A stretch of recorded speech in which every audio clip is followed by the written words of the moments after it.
Niners fans, it's about that time. 5 o'clock on a Saturday. Faithful Niner Empire. What's good? You know who it is. It's your boy, Jay in the Bay. And once again, it's a pleasure to be in front of the faithful, the Niner Empire. Some of the best fans in the NFL. Y'all already know it. How's everyone doing on this Saturday? Hopefully everyone's having a good weekend. Hopefully everyone's staying cool. Where I'm at, it is pretty hot. Of course, this show is nothing without the fans. I want to see you guys in the comment section conversing with me. I appreciate it. Make sure you drop a like on the stream, whether you're watching from that good old Spotlight Sports Network or if you're watching Jay in the Bay. I appreciate everyone leaving a like on the stream, hitting that thumbs up button. And if you haven't subscribed, make sure you subscribe to Jay in the Bay on YouTube. I talk about, of course, everything red and gold. You see it.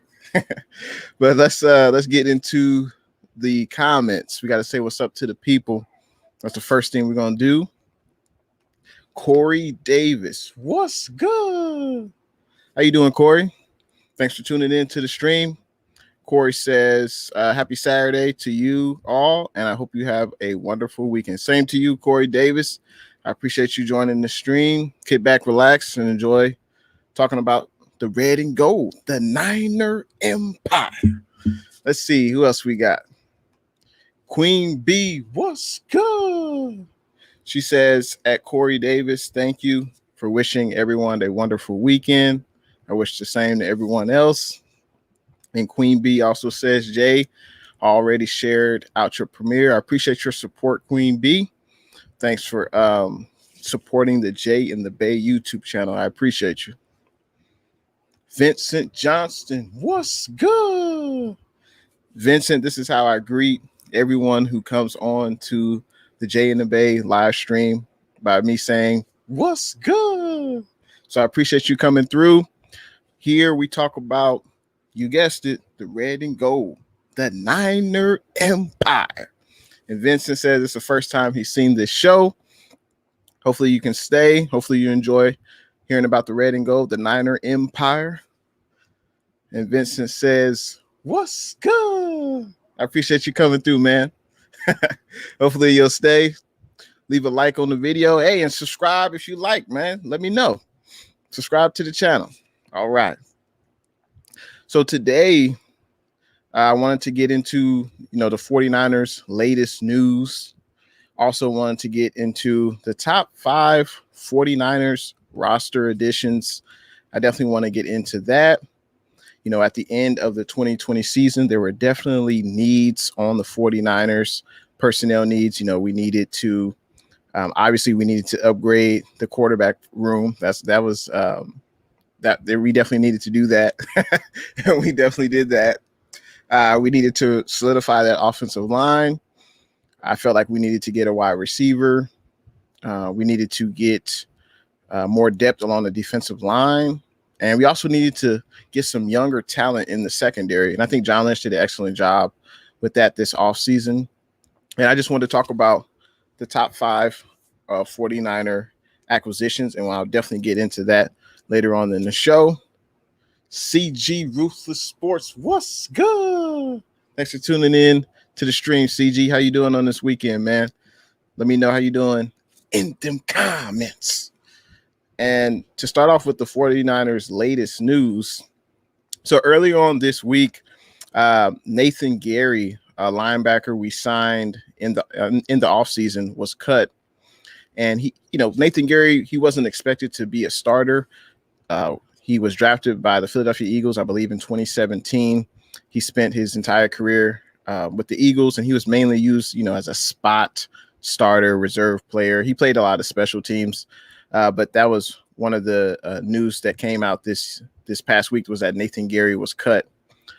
So that definitely, I don't think it leaves a void for the 49ers per se. I just think he would have, it would have been a struggle for him probably to make the 53-man roster.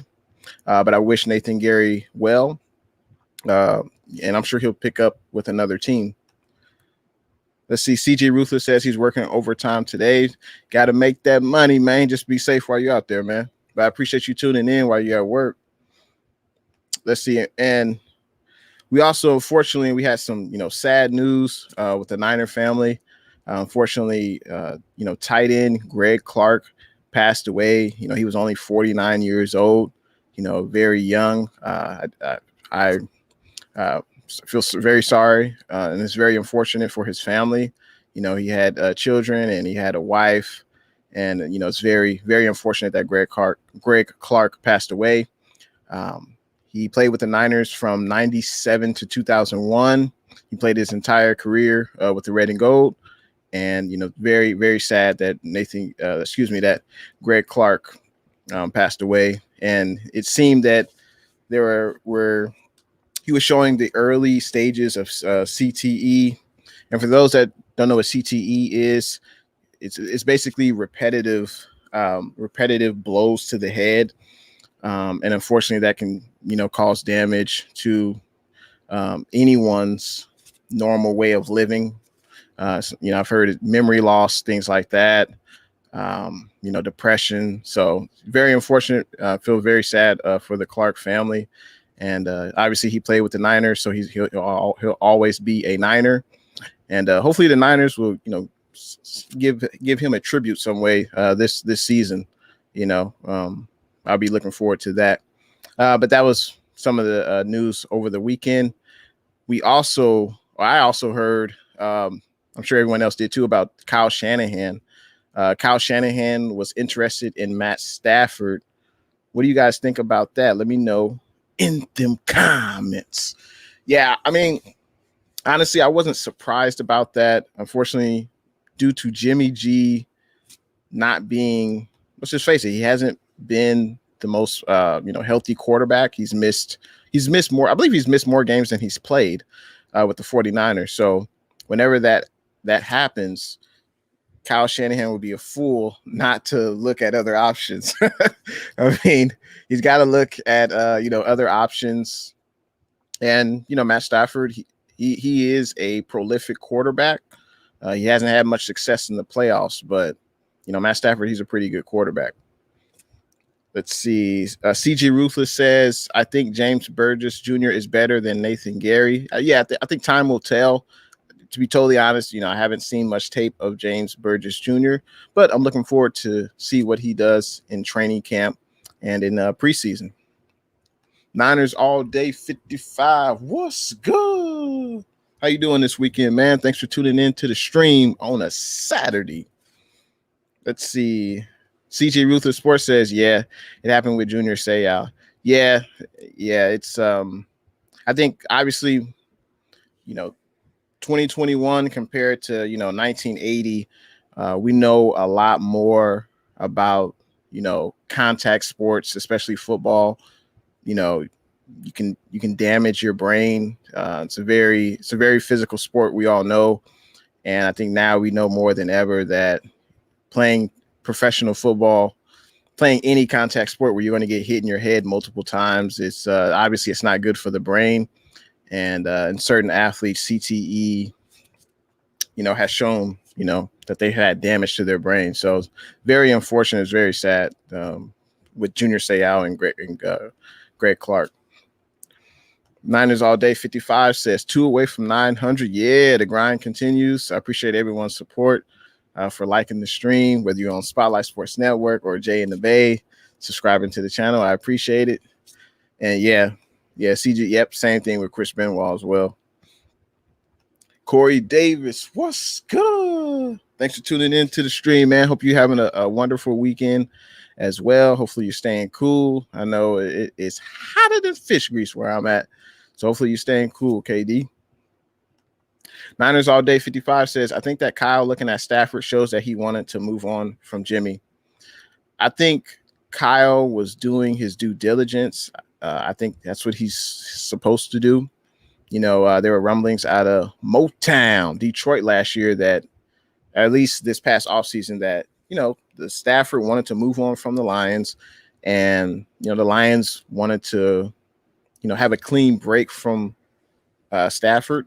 They wanted to basically restart the franchise, and they have a new head coach, new GM, and now they have Jared Goff as their quarterback. So it seems like both parties wanted this, and when that came out, I think Kyle Shanahan wanted to do his due diligence and look at, hey, is Matt Stafford a really good quarterback? How will he work in my system? And I think Jimmy's tenure with the team, is not very long. I hope that he stays with the team this entire year. He is the starter for every game, and it sets this franchise up for success. And also Jimmy G's career, he'll go on to play with another team and get another lucrative contract. So if Jimmy wins, we all win. That's what I say. So hopefully that comes to fruition. Vincent Johnston says, better off with Trey Lance, even if he doesn't perform to Stafford level. The cap relief will allow SF to put the better team around him. Now that's an excellent point, Vincent. I think that Trey Lance is an inexperienced quarterback at the NFL level. Before we move off of Jimmy G, I just want Trey Lance to prove that he's better or at least at the same level as Jimmy G before we just move off of Jimmy G. Obviously, Jimmy G has missed, a lot of games, but, the one season he was healthy, he was instrumental in taking us to the Super Bowl. And I don't think we just, especially at this point of the season, I don't think we just give that up, because who are we going to trade for, or what free agent out there we can pick up if we let go of Jimmy G, whether cut or trade at this point in the year. Now, if the Niners wanted to get rid of Jimmy, in February or March of this year, because they're like, okay, we're going to get a rookie quarterback. We're going to rely on the running game and defense, and then we're going to continue to add talent around, Trey Lance. I could respect that. But at this point in the year, I don't think there's that many players, free agents, trade values that would make the Niners a better team by getting rid of Jimmy G. I just don't see it right now. But if this mindset was, in February, March, I could respect it, because then we could build around Trey Lance this year. But I think at this point, Jimmy G has value to the team. And I think that's why he's still with the Niners. Roberto Hastings, what's good? Thanks for tuning in to the stream, man.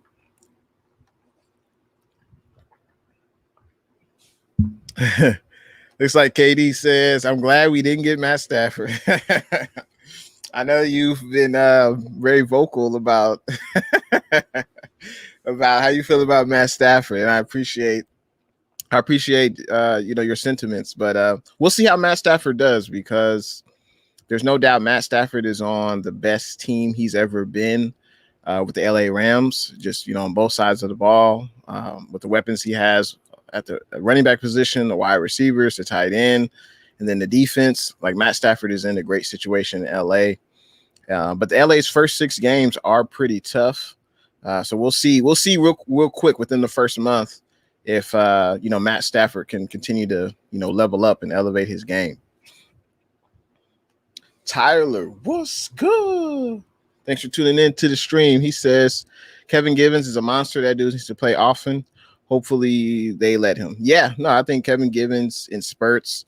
When I've seen him, he looks pretty good. We'll see, because you figure the starters are Samson Ebukam, Javon Kinlaw, Eric Armstead, Nick Bosa. I'm not sure what we're going to get from D Ford. And, DJ Jones is also in the interior, Zach Kerr, Maurice Hurst, Arden Key. So the D-line, we have a lot of depth. I think that was definitely an area that Lynch did an excellent job at, making sure we have depth along that defensive line, because we don't know what we're going to expect from D Ford. Bosa's coming off that torn ACL injury. And then also our best defensive lineman last year, Kerry Hyder, who led the team in sacks with 8.5, is no longer on the team. So, hopefully we get hopefully, the defensive line is productive and we have depth. So at the very least, we have depth, and let's just hope they continue to be productive. 49er minded, what's good? Thanks for tuning in to the stream, man. How you doing on this hot weekend, man? Let me know in them comments. Let's see. Vincent says they need Jimmy to prove he has some trade value and get back some draft capital. Great minds think alike, Vincent. Great minds think alike. And that's why, there were rumors during before the draft that, Jimmy G was on the trade block. But I felt, we shouldn't trade Jimmy unless we got, like a first round pick for him. And I think that's one of the reasons why he didn't get traded. I still think Shanahan still sees value in Jimmy G. And as you said, if Jimmy G is able to, come in this season, stay healthy, at least get us to the playoffs, we can trade him in the offseason and get some draft capital. I think that would be a perfect scenario for the 49ers. If Jimmy G is successful, the 49ers will be successful.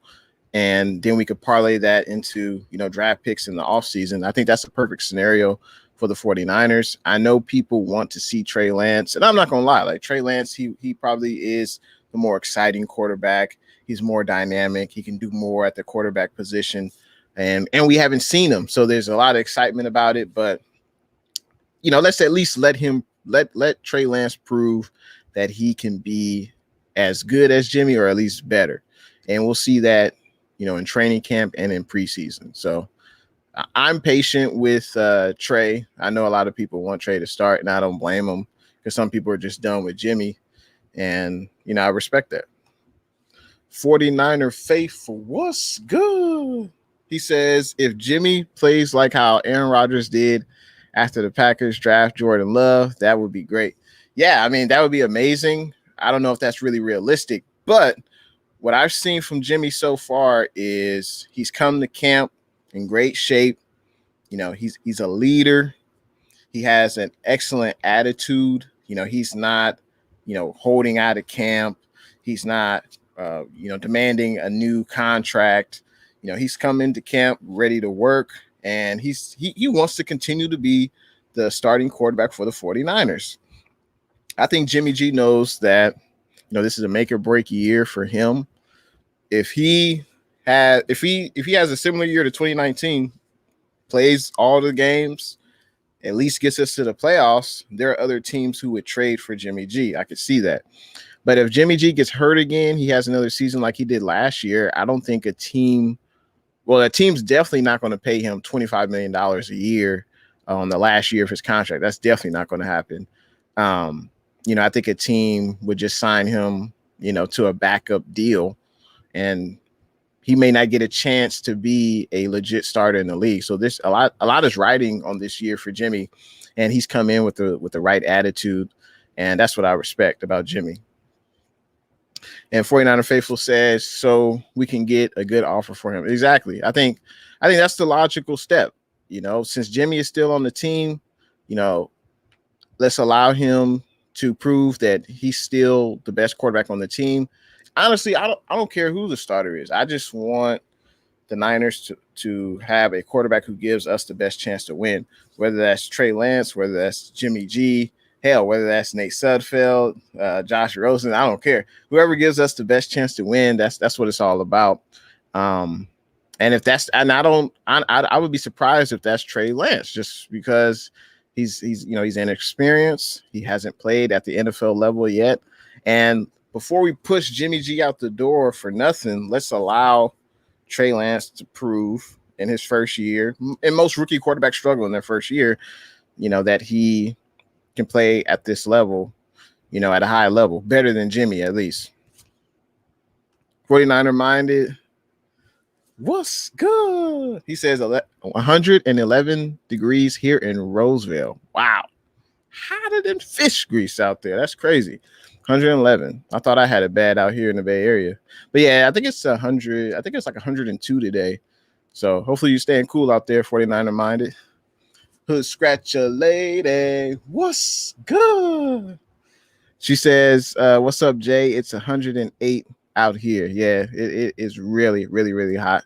Hopefully you guys are staying cool. And for the hood scratcher lady, I appreciate you coming to the faithful, the Niner Empire. I appreciate you coming into the channel. I appreciate you. Steven, Tennessee Titans fan. What's good? Let's see. Steven says, at Niner faithful, Jordan Love and Justin Fields got to train with Deshaun Watson. That's interesting because Jordan Love, he might have an opportunity to start multiple games depending on, what's the status of, Aaron Rodgers, if he holds out or if he gets traded. And it'll be interesting to see as well, Steven, when Justin Fields will start, because I know Andy Dalton is projected to be the starter, but I wonder how long he'll stay in. Corey Davis says, if we did get Matt Stafford, would you want to get rid of Jimmy G or let Jimmy G start while Matt Stafford learn the 49ers offense? No, if we got Matthew Stafford, I think Jimmy G is gone. I think he would either get traded. We would try to get the most draft capital we could get for him. I don't think we would keep Matt Stafford and Jimmy G on the same team, mainly because, their salaries. Jimmy G is getting paid $25 million. Matt Stafford, I don't know his exact number because I know he signed his extension with the Lions a few years ago, but he's making at least $20 million. So yeah, you're not going to pay two quarterbacks $45 million. I don't see that. But yeah, if we would have traded for Matt Stafford, Jimmy G would be gone. I don't think he would start. And Matt Stafford, he would have to learn the offense, but he's a veteran quarterback. He's been in this league at least 8 to 10 years. So he would have to learn that system on the fly. They would not redshirt Matt Stafford. No way. Let's see. Vincent says, Trey been putting in mad work with the wide receivers. He wants that job. If Trey gets plays with the ones in preseason, it will say a lot. Now, that's a very good point. I love to see Trey working out with the receivers. They're getting a rapport with each other. I like what I see from Trey Lance so far. I think Trey Lance should get some. I think he should get some reps with the starters in the preseason. I think so. Let's see what the young gun with the young franchise future of the franchise. Let's see what he has in the preseason. Jimmy, could he use some work in the preseason? Probably, because he hasn't played in basically almost a year. He really hasn't played meaningful football in almost a year. And Trey Lance hasn't played meaningful football against an opposing defense in a year because of the COVID season last year. So, neither quarterbacks have really seen opposing defenses recently. So they both definitely could use the work. But I don't, if Trey gets starts in the preseason against the ones, I don't think that reflects poorly on Jimmy. I just think, hey, let's put in Trey. Let's see what he can do against, a number one starting defense. Let's see what he can do. So, because we know what Jimmy can do. We've seen Jimmy play at the highest level. We know what he can do, going up against opposing defenses. Theodis Barber, what's good? Thanks for tuning in to the stream. How you doing this weekend?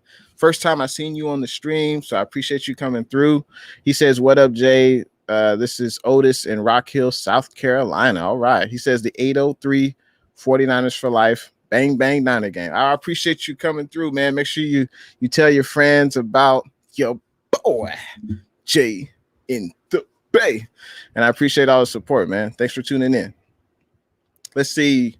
Jay, what's good? He says, sorry, I'm late. No biggie. No problem at all, man. He says, but I have news. Steph Curry has won the best NBA player award. Congrats to Steph Curry, man. He's definitely earned it. One of the, best. Obviously, he's, the best shooter in the NBA ever. And definitely a Golden State Warriors legend. That's for sure. Shay Martinez, what's good? Thanks for tuning in to the stream, man. John, what's good? How you doing today, man? How you doing on this Saturday? John says you'd rather have a young/unproven quarterback on a rookie contract, Trey Lance, or a proven quarterback but is expensive, Matt Stafford. That's a great question. I would probably take Trey Lance I would, because he would be, tutored. He would be, mentored by Kyle Shanahan, who I feel is one of the best, play callers in the NFL, one of the best play designers, in the NFL. Obviously Kyle Shanahan's dad was an excellent head coach. So if any coach can get the most out of Trey Lance, I think it's Kyle Shanahan. And I would take Trey Lance because I feel like he can bring more to the quarterback position than Matt Stafford. He's mobile. He showed he is fleetest of feet, especially he showed that in college, and that would be exciting to see at the NFL level. So yeah, I would take Trey Lance. Who would you take, John? Would you rather take Trey Lance, on a rookie deal, or Matt Stafford on a bloated contract? Let me know in them comments. Let's see. 49ers first take. What's good? Thanks for tuning in to the stream, man. He says, hey, brother, stopping in to say hi. I appreciate you coming through, man. I was just talking about the 49ers latest news this week. And then also I'm going to get into the top 5 49er acquisitions this offseason. And I appreciate you coming through, man. First takes. Logan's Giants Zone. What's good? Appreciate you coming through on a Saturday. Hopefully you enjoy the show. Corey Davis says, who is the worst player the 49ers drafted or signed as a free agent? Well, how about let's keep this to the John Lynch, Kyle Shanahan era. I mean, it's got to be, unfortunately, John Lynch's first draft was the year 2017, and the first round we traded back. We were at pick number 2. We traded down with the Chicago Bears. The Bears drafted Trubisky, and the Niners, we drafted Solomon Thomas. Unfortunately, that pick did not pan out. That was not a good selection. Also, that same year, in the same draft, in the same round, I believe we traded back into the first round to pick up linebacker Reuben Foster. We all know that did not work out. So I would say those are 2 of John Lynch's worst draft picks. But so far, later on, I believe I don't know if he made up for it, but he's definitely, and we know the NFL draft, it's a crapshoot. There is no guarantee. There is no guarantee player who's going to be great coming out of college. Some players are great in college and some don't pan out. But, he's definitely made excellent selections, obviously with George Kittle, Greenlaw, Fred Warner, just to name a few. Those have been obviously some great picks, and those have panned out. Looks like Shay says, I'd ride with Lance for sure. Stafford can't find his way to the Super Bowl. Well, he's going to have, his best team that he's ever played with this year, Matt Stafford with the LA Rams. So I'm on pins and needles, faithful. Yeah, so we'll see how Matt Stafford does with them good old LA Rams.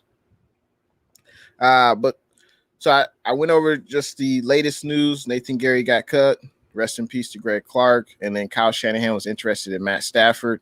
So I wanted to get into the good old top 5 49ers roster additions.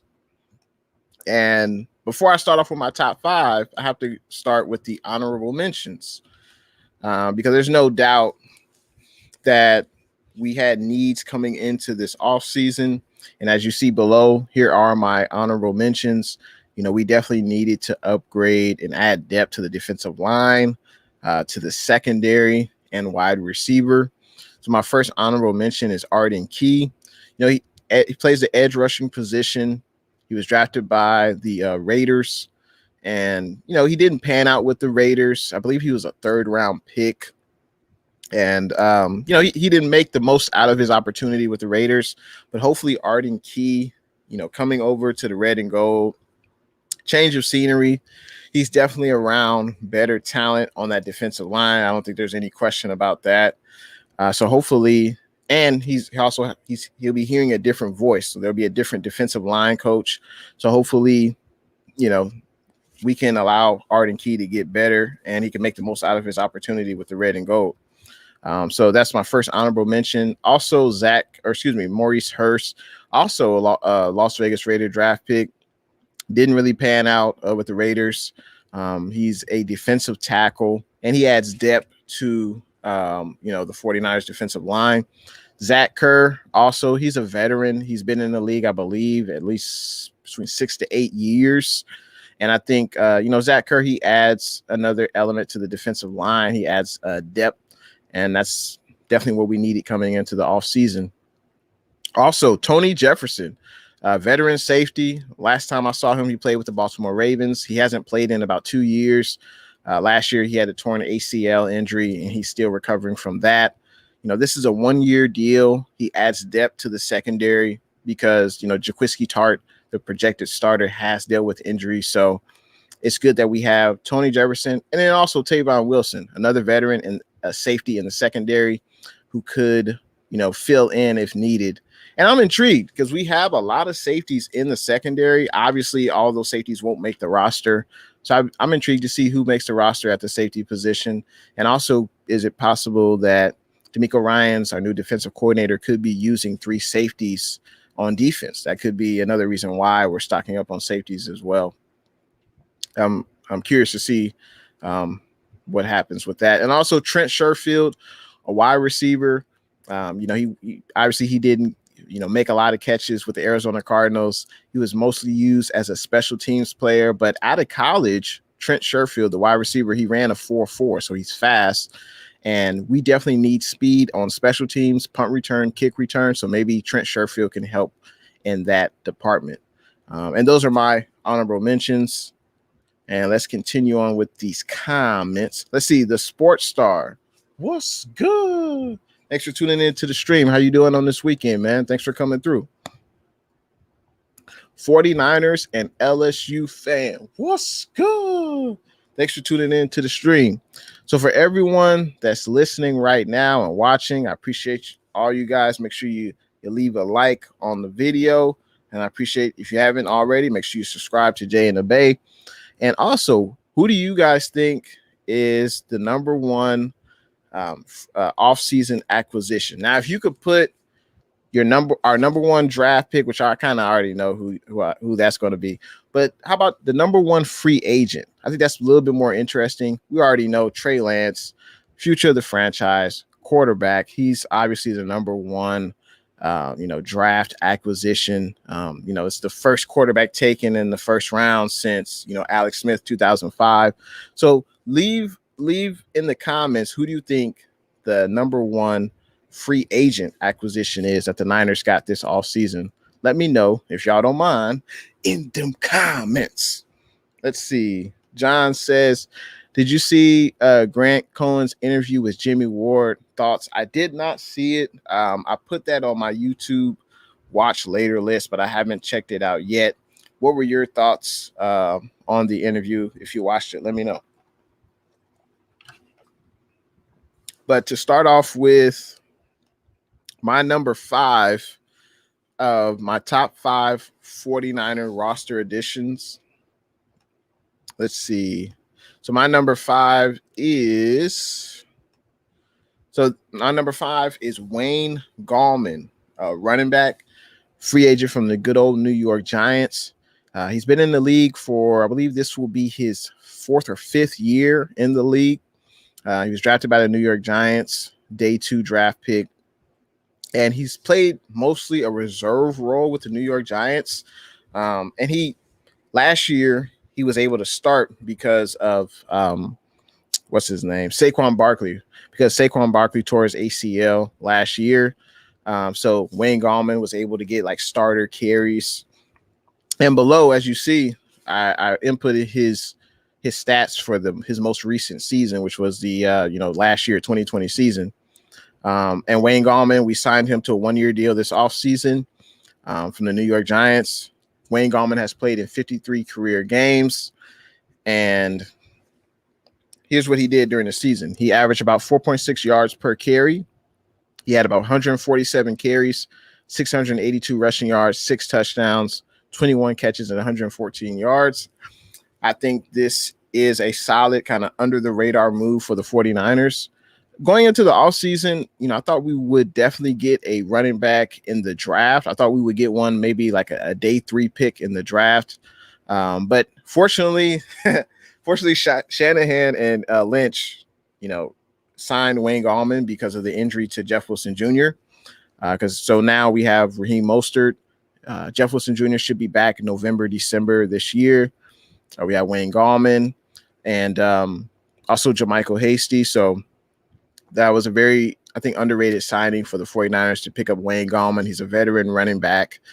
He should run pretty well behind this offensive line, this improved offensive line. Let's see. I think we have a comment. Let's see. Corey Davis says, when did you become a 49ers fan and what made you become a 49ers fan? I remember my oldest memory of the 49ers was probably 98 when Terrell Owens made that catch in the end zone against the Packers in the playoff game. And Terrell Owens, he made the catch. He was crying. That's basically when I became a 49ers fan. And I remember, majority of my family, they were, Raiders fans. But my earliest memory, the Raiders were in LA. So I didn't really have any allegiance to the Raiders. They were in LA. And the home team were the 49ers. And that's why I started rooting for the Niners and pretty much been a 49ers ever since. So it's been about 20, 22 years. So yeah, that's when I became a 49ers fan. Let's see, John. He looks like he's giving his number one free agent acquisition this offseason, and he says center Alex Mack. It's an excellent answer. And John says an area of need to solidify the offensive line to make that run game stout. No, I totally agree. We definitely needed to solidify the offensive line, and we needed to solidify the center position. That was definitely a big need for us. Daniel Brunskill was starting there.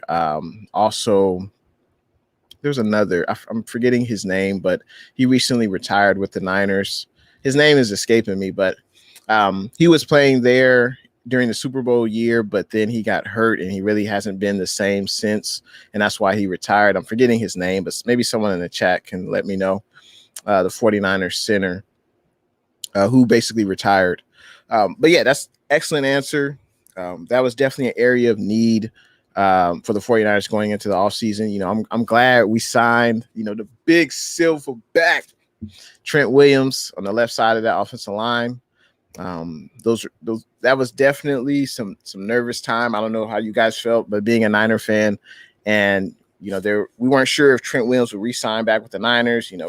I heard rumors about the Chiefs were going after him, and we all knew Trent Williams was, he is the best.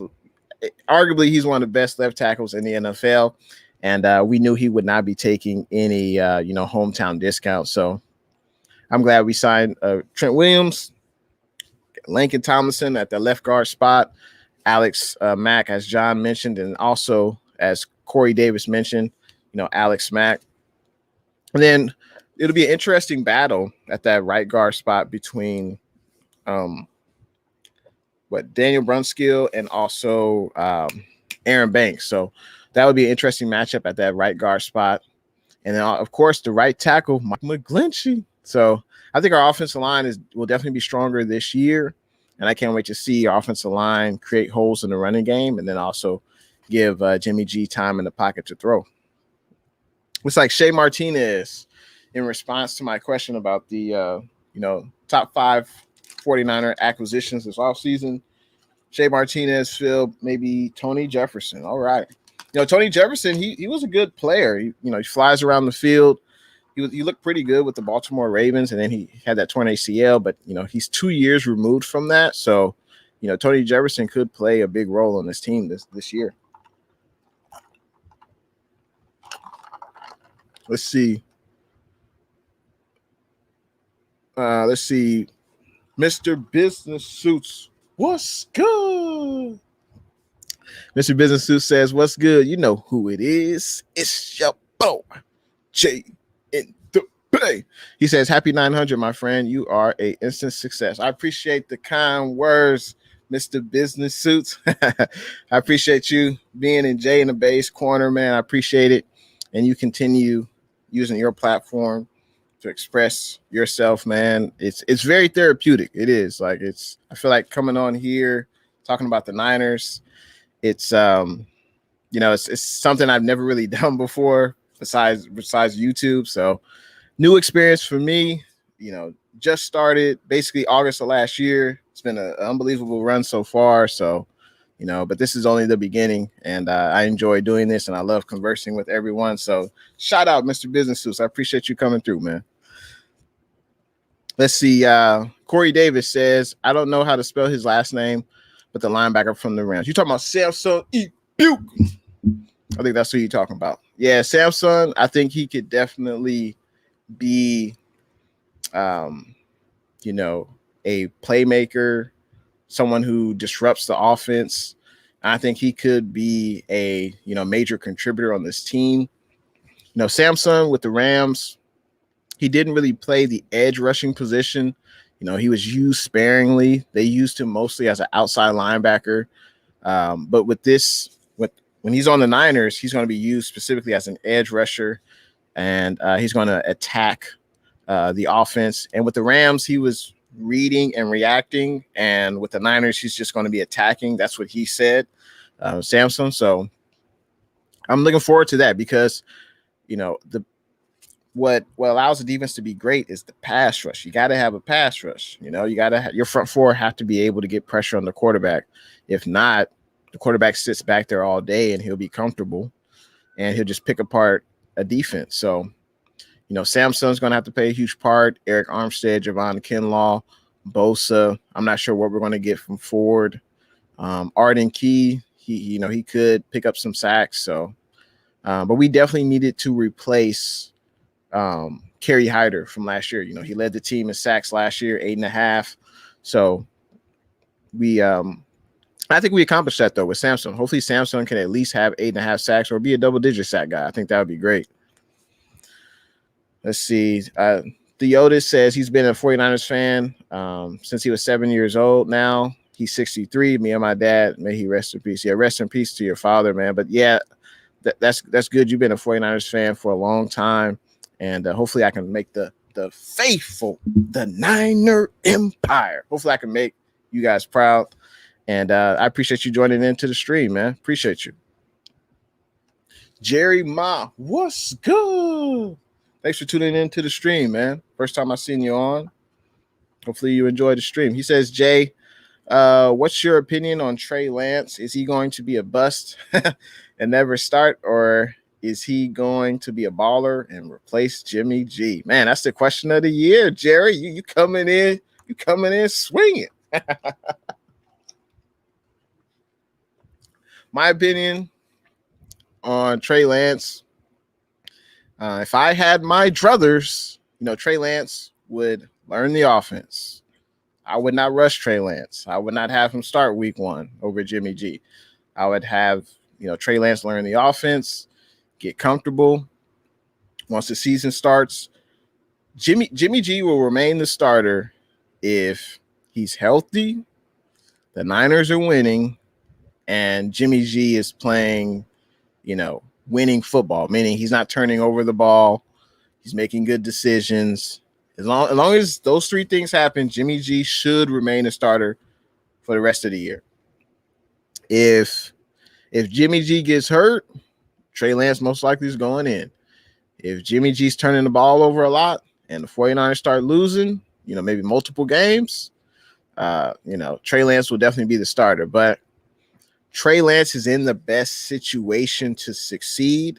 If you look at the rookie quarterbacks that got drafted this year, you got Jacksonville Jaguars. They're a rebuilding team. Urban Meyer's never been an NFL head coach.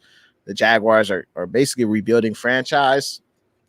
Also with the Jets, with the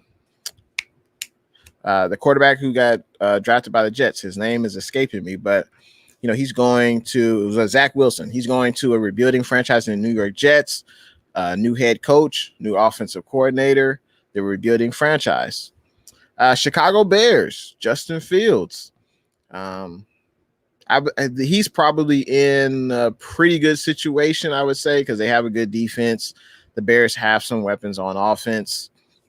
But I think Trey Lance is in the best situation because the Niners, there's expectations for the Niners to play very well this year, to be a playoff team. And I trust Kyle Shanahan as a great play caller, play designer. And Trey Lance is in great hands, so I think Trey Lance will be, yes, he will be a baller and eventually replace Jimmy G. But I hope it will be, I hope Trey Lance will take his time, learn the playbook. Jimmy G starts the whole season, and then we move off of Jimmy G next year. That's my hope. But if Trey Lance proves he's a better quarterback in preseason, training camp, then hey, let him start. I just whichever quarterback puts the Niners in the best situation to win, that's what I'm all about. But for those that are tuning in, go ahead, leave in the chat. Who do you think the 49ers number one free agent acquisition was this offseason? Let me know in them comments. Let's see. Tommy Huxley, I appreciate you coming through. What's good? He said it looks like Giants won today. That's good. And he says going to a gig tonight. I see you, Tommy. Keep playing that guitar. Make that money, man. I see you, Tommy. Thanks for coming in, though. 49er Faithful says the two Treys should be a fun duo to watch in the future. Yeah, I mean, those players are the future of the franchise. Trey Lance at quarterback, Trey Sermon at running back. And, Trey Sermon, he is on, obviously he was drafted in the third round. So he has a multi-year contract. And I don't think any other running back has a multi-year contract on the Niners. Wayne Gallman's on a one-year deal. I believe Mostert has, how many years does Mostert have left? I think Mostert might have 2 years left. Let's see. Raheem Mostert, let's see.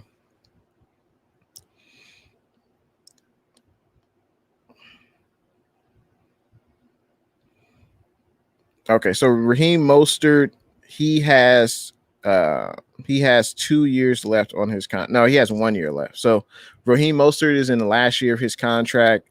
Wayne Gallman's on a 1 year deal. I believe JaMychal Hasty's on a 1 year deal. Jeff Wilson Jr. is on a 1 year deal.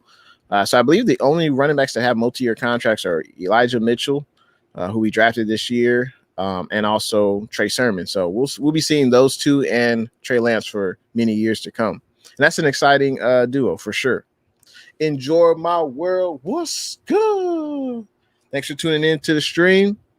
I appreciate you stopping by. Good luck on your journey to get monetized. I hear you almost there. So hopefully I'll be there right after you too. But yeah, keep doing what you're doing. Thanks for tuning in. Shay Martinez says Lance is going to be a baller. The dude is sharp already. All right. I agree. Let's see. It's Golden Grizz YouTube. What's good? Thanks for tuning in to the stream. He says, what's good, Jay in the Bay? Sorry I'm late. It's all good. I appreciate you coming through.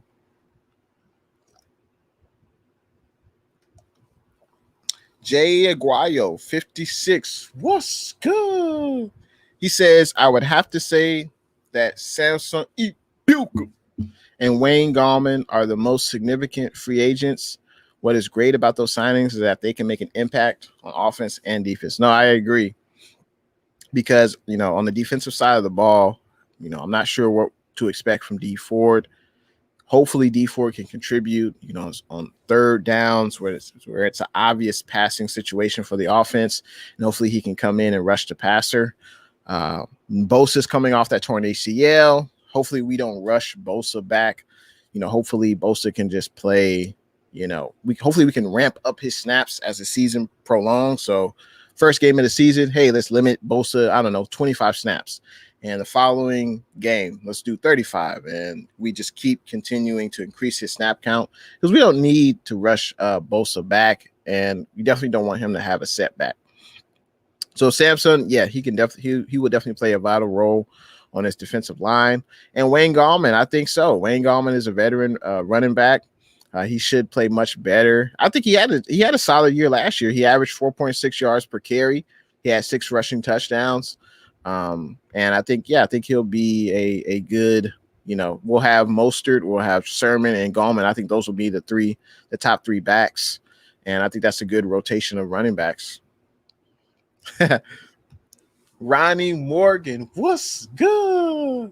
Thanks for tuning in to the stream. She says, what's good, Jay? It's your girl, Ronnie in the A. That's funny. I like that, Ronnie.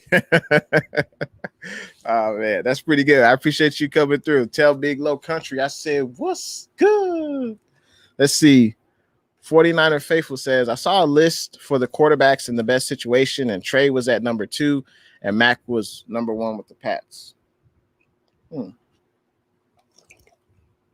I respect that. I mean, Mac Jones, he's going to the Patriots. The Patriots definitely have more weapons offensively than they did the previous season.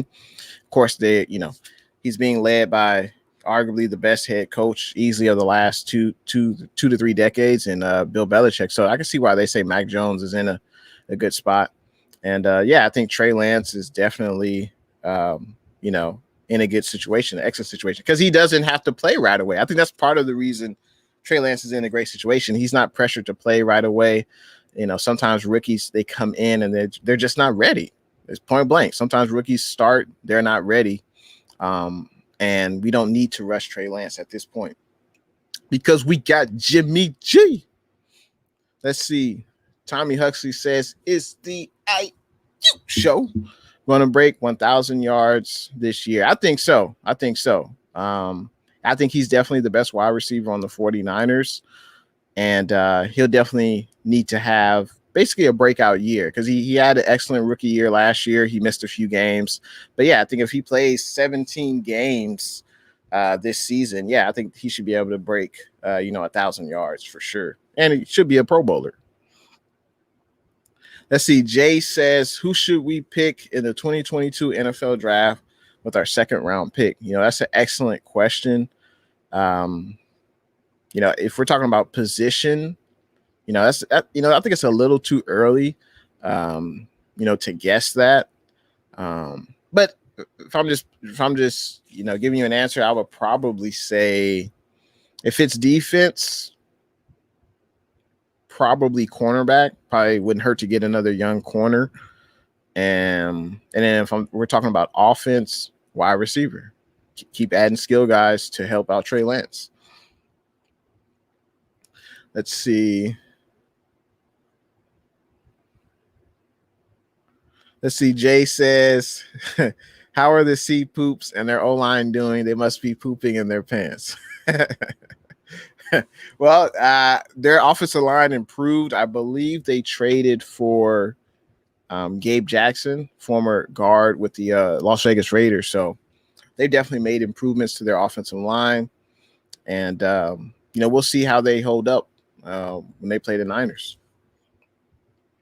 Looks like Jay Aguayo 56 says Gallman had a great game against Seattle. I think he had over 100 yards. Okay.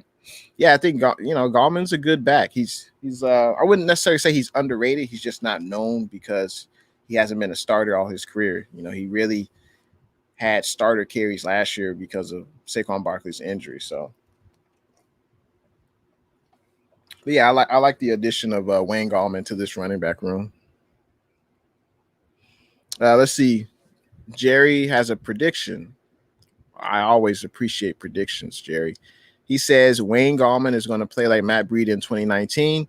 Gallman is almost as fast as Breida, but he is bigger and more elusive. Glad that we have infinity running back again this year. Yeah, I'm glad we got Gallman as well. That's an excellent prediction. And we all know Shanahan doesn't really like to have a bell cow running back. We don't have a Derrick Henry type on this team. We're going to use multiple backs in games this year. I could see, Shanahan having at least 4 running backs up on game day, including Juszczyk. So it'll be, Gallman, Mostert, Trey Sermon, and maybe even a running back who will be on special teams. So, because I know Elijah Mitchell, we drafted, he's very fast. Maybe he could contribute on special teams. Looks like Jay says the sea chickens must be getting fed. Let's see. Niner Faithful says next draft we get some more offensive linemen to protect Lance, then get him another receiver. Yep. Yeah, I agree with that. Alex Mack, he's on the back nine of his career at that center position. Mike McGlinchey, I doubt he's with the team next year. Mike McGlinchey is in the final year of his contract. He's not going to be looking to take a hometown discount. He's going to want to get paid top 5 right tackle money. And I don't know if the Niners, is wise to do that. We've already broke the bank. Trent Williams is the highest paid left tackle in the NFL. I'd be surprised if we break the bank for Mike McGlinchey. So a great comment, Niner Faithful. Let's see. J.A. Aguayo says, are you confident in Jalen Hurd and Jawan Jennings as far as health? Is that a trick question? I am hopeful.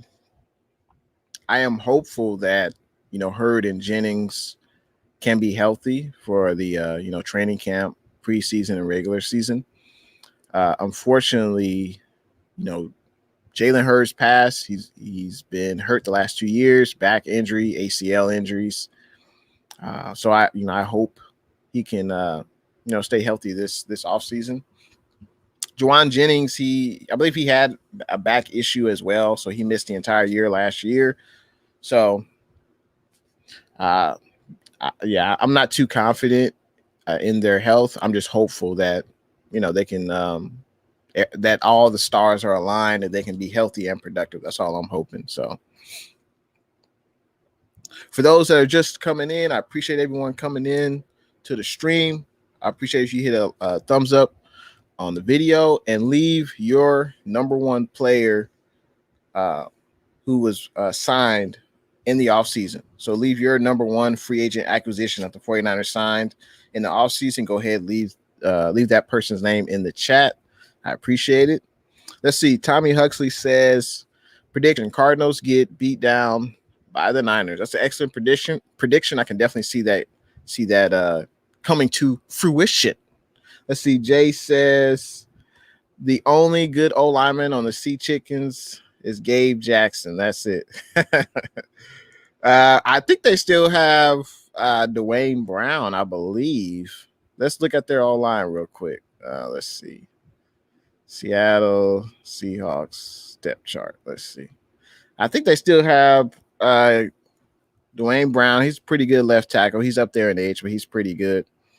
But I mean, those are basically the only two notable names is Dwayne Brown and Gabe Jackson. Those are the only two notable names, but that is, one of the weaknesses of the Seattle Seahawks is their offensive line and also the running game. Chris Carson, he's an excellent running back, but he can't stay healthy. And when he gets hurt, the Seattle Seahawks doesn't seem like their offense is the same. It's like Shay says, the IU show should get over 1,000 yards this season. I agree. Let's see. Niner sickness. What's good? Thanks for tuning in to the stream, man. I enjoyed your stream today. If you guys don't know, make sure you just check out Niner Sickness. He's an excellent YouTube content creator. I look at him, Niner Sickness, as an OG, a guy who's watched the Niners for years. I learned from the Niner Sickness. So check out Niner Sickness if you haven't. And I appreciate you coming through, blessing us I appreciate you blessing my stream with your presence. So I appreciate you coming through, Niner Sickness. He says, what's up to the faithful? Ronnie Morgan says, I'm just listening and learning from you, Jay, and I'm excited to see that you're almost at 1,000. Everybody in here, make sure you like and subscribe. I appreciate the kind words, Ronnie. I appreciate you. Yeah, I mean, it's been a wonderful, wonderful journey so far. I'm definitely glad I started doing YouTube and started talking about my 49ers and Big Low Country. Big Low Country, he already hit that 1,000, so I definitely looking up to Big Low, and I appreciate. I see it can be done. It can be done. So Big Low Country is already at 1,000. Shout out to Big Low Country. So I appreciate you joining the stream, Ronnie. And we almost there. Yeah, hopefully I can get to 1,000 by the start of the season. That would be excellent if that could happen. happen. Let's see. Tommy says health is wealth. Exactly. Looks like Jay is not a fan of Cliff Kingsbury, the Arizona Cardinals head coach. and and Tommy is not a fan either. Well, Cliff Kingsbury, he definitely has a lot to prove. He's yet to get the Cardinals to the playoffs, so he could be on the hot seat this year. Luke Luna, what's good? Thanks for tuning in to the stream, Luke. Since you just came through, go ahead, leave the 49ers, who you think is the 49ers top free agent acquisition this offseason. Go ahead, leave that name in the comment section of the top 49ers free agent acquisition, who you think will have the most impact this season. Let me know in the comment section. Bryce, Sports and Plushes, what's good? How you doing on this Saturday? Thanks for coming into the stream, man. Let's see. I appreciate you coming through, Tommy. Go ahead, play that guitar. Tommy says, all right, I'm out. Got to get to the gig later. Niner Empire. I appreciate you coming through, Tommy. I'll see you on the next stream. Looks like Jay says that J.J. Watt is not the same pass rusher he once was. Now, that's true, but I think he could still be an effective player. But that's why they play the game, so we'll see. Let's see. Let's continue on with these comments. Let's see. Luke says, break 5 legs at Tommy Huxley. Yeah, good luck out there, Tommy. Harden54 says, have a great gig, Tommy. Yeah, for those that don't know, Tommy Huxley, he plays that guitar. And I just checked out Tommy Huxley's videos. He's very good at playing the guitar. And I told him, hey, he should do more renditions of, popular songs, because he could. That's a skill. Like, not a lot of people can play the guitar. So keep doing what you're doing, Tommy. Appreciate you coming through. And like Jay says, have a good gig, man. J.A. Aguayo with an excellent question. Wow. He says, so who do you think will be our 6 receivers on opening day? Wow. That's an excellent question. Let's see. So, of course, we got the Ayuk show. Brandon Ayuk, of course. Then we would have Deebo Samuel, tuck your chain. I think we would have, and if all the receivers are healthy, I think you'd have to put Hurd, probably Richie James, Juwan Jennings. And my 6 would be, I'm going to say Austin Watkins.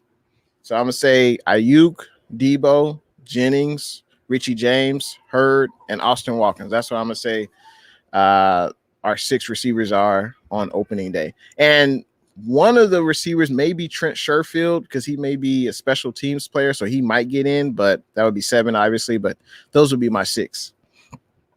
Livy's World says, what's good? Thanks for tuning in to the stream, Livy's World. I appreciate you being a consistent supporter of Jay in the Bay. Thanks for enjoying the stream. Let's see. Niner Sickness says, much love at Jay in the Bay. Thank you for the kind words. Yeah, I appreciate you, man. Appreciate you. Keep pushing out that content, man. Let's see. Niner Faithful says, my number 1 signing was Trent, because we beat out the Chiefs for him. And I think Tony Jefferson could have a bounce back year with us, depending upon how much playing time he gets. Now, that's a great point. I mean, if Trent Williams left in free agency, that definitely would have left, a gaping hole on the left side of that offensive line. We probably would have to have signed like a veteran, on a 1-year deal. But that was definitely probably the number 1 move of the offseason, besides drafting Trey Lance, was, bringing back Trent Williams. And yeah, and someone else said Tony Jefferson as well. He was a pretty good safety with the Baltimore Ravens, and he's 2 years removed. He hasn't played in 2 years. He was rehabbing a torn ACL, so he will be exciting to see once training camp starts. Looks like Bryce says, I think Aaron Rodgers will stay at Green Bay. Yeah, I mean, he doesn't really have a choice. I don't think the Packers are going to trade him. It doesn't seem like it, so. It's like Jay says, Ayuk is so close to breaking Jerry Rice's record for most receiving yards by a 49er rookie in team history. Yeah, he probably would have passed it if he was able to play 16 games last year. But hopefully he can stay healthy next year. It's like Jerry Moss says, re-signing Kyle Juszczyk for 5 years is one of the best offseason acquisitions. He is a crucial part of our run game, and he can catch too. He needs to give more reps to solve the third wide receiver problem. Yeah, no, that's a great suggestion, and I think that's definitely someone who should have gotten on my honorable mentions for 49ers signed. I should have included Kyle Juszczyk because, as you said, he's part of the running game. He's an excellent blocker. He can catch too. He can run away from people. Yeah, and I think the 49ers definitely need to use him more in like the passing game. I agree. Thanks for coming back, CG. I appreciate you coming back. Jay says Juice is the best fullback in the NFL. I agree. And looks like CG Ruthless says, I think Samson can be a sleeper for us. I agree. I think Samson, he's going to play a vital role on that defensive line and getting pressure on the quarterback. I can definitely see that. He should get a lot of snaps at that edge rushing position because we don't know, what D4 is going to do health-wise. Nick Bosa is coming back from that torn ACL. Eric Armstead, will he be used strictly as an edge rusher on the outside, or will he be lined up inside next to Kinlaw? That's a question I wish I could ask DeMeco Ryans, our defensive coordinator. So let's see. CJ says the IQ show is going to do his magic. We're going to need him to do his magic. We're going to need him to be our best wide receiver for sure. And Debo has been looking good as well. Jay says Sanu has been a beast so far in camp. He has looked good in camp. I'd be surprised though if he made the roster. I guess it depends. Like if Muhammad Sanu makes the roster, then I would be surprised if both Hurd and Jennings make the roster too. Like it'd be surprising to me if I see all three of those wide receivers being on the team, because last year, Muhammad was on the team, didn't really make much of an impact, and he was cut. But we'll see. We'll see what he does this offseason. I'm definitely rooting for him, and I'm rooting for anyone, obviously, in red and gold, and who can contribute to the success of the team. Let's see. J.A. Aguayo 56 says, you are always very professional and knowledgeable. You are in the top 3 of Niner YouTubers, in my humble opinion. Well, I appreciate your kind words, J.A. Aguayo. I appreciate your kind words, man. I'm just a fan talking about, my Niners, my red and gold, who I love. So I appreciate the kind words, man. Thank you, though. Let's see.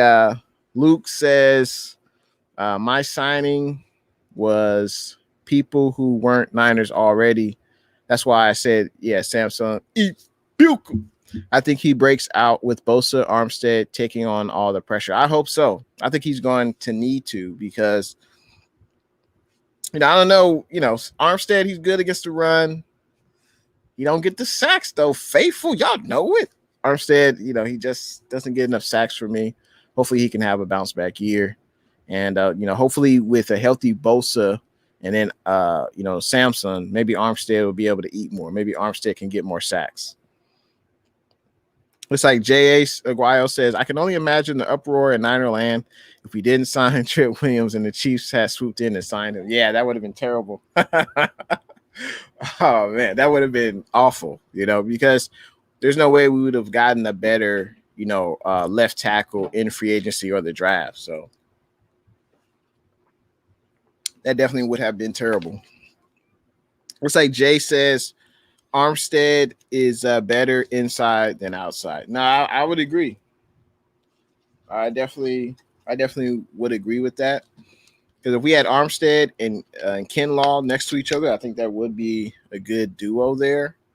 But, we'll see. It depends on what DeMeco Ryans wants. And that's definitely something I would want to ask DeMeco. Like, where do you envision Eric Armstead playing a majority of his snaps, on the defensive end or on the, defensive tackle? because I don't think they're going to put Armstead in a position not to succeed, right? They're going to put him where they think he can, be the most disruptive. And, so far he's played more defensive end than defensive tackle. So, but we'll see this season. Let's see. CG Ruthless says, Jay intheBay is my number one favorite YouTuber by far. I'm mostly his biggest when he doesn't notice that. I appreciate the kind words, CG, man. I appreciate it. Let's see. Corey Davis says, I am watching Eagles fan and Steelers fan and Ravens fans say the 49ers are not winning the West. That's their opinion. I respect it, but I think a case could be made that the that any team in the NFC West has a potential to win a division because it's so tightly contested. So I think it's going to come down to who's healthy at the end, and which team makes the most plays at the right time. But it's definitely going to be a close matchup. I will continue on with the comments, but I also need to continue on with my top 5 49ers roster additions.